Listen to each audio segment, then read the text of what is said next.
नमस्कार, आप देख रहे हैं स्वराज टीवी 24। मेरा नाम है निसार। शहाबुद्दीन की मौत से समर्थकों में छाई उदासी।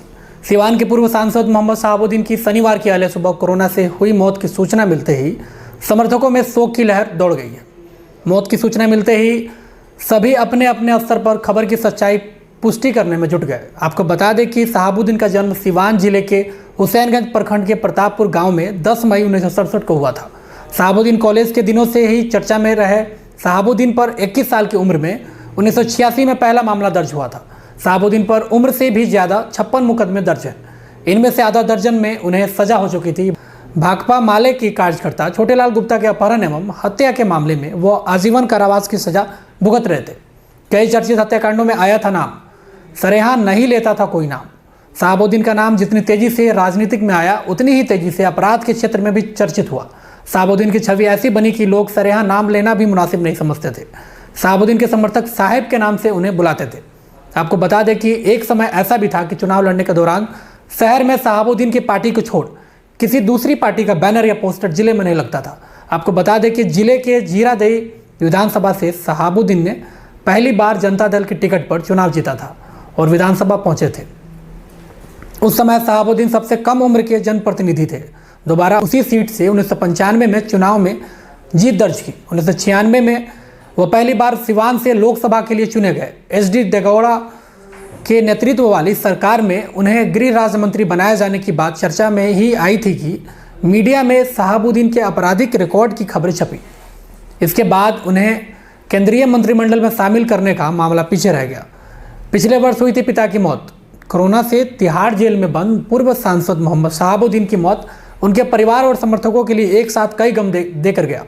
शहाबुद्दीन के पिता शेख मोहम्मद हसीबुल्लाह का पिछले वर्ष 19 सितंबर की देर शाम निधन हो गया था।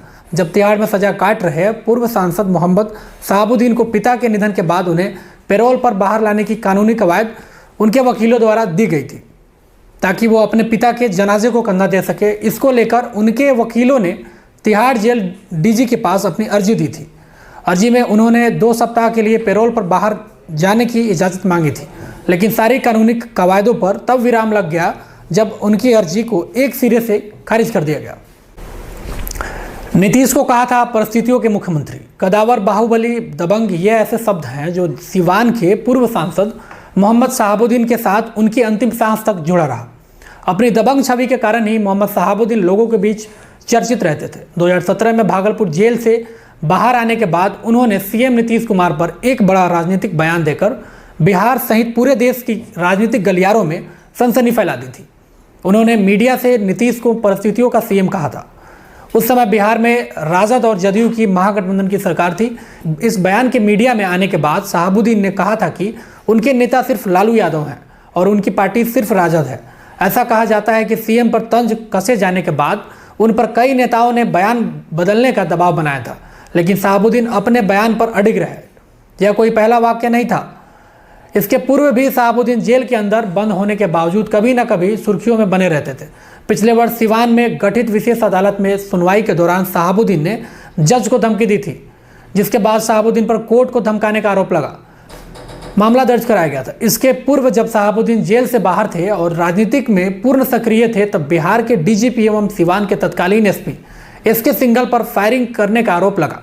प्राथमिकी भी दर्ज की गई थी, जिसमें उन्हें सजा भी सुनाई गई थी। इंटर परीक्षा के दौरान पुलिस पदाधिकारी पर हाथ छोड़ना या फिर जेल गेट पर जनता दरबार लगाना, ऐसे कई मामलों ने काफ़ी सुर्खियां बटोरी, जिनको लेकर शहाबुद्दीन हमेशा लोगों के बीच चर्चा में रहे।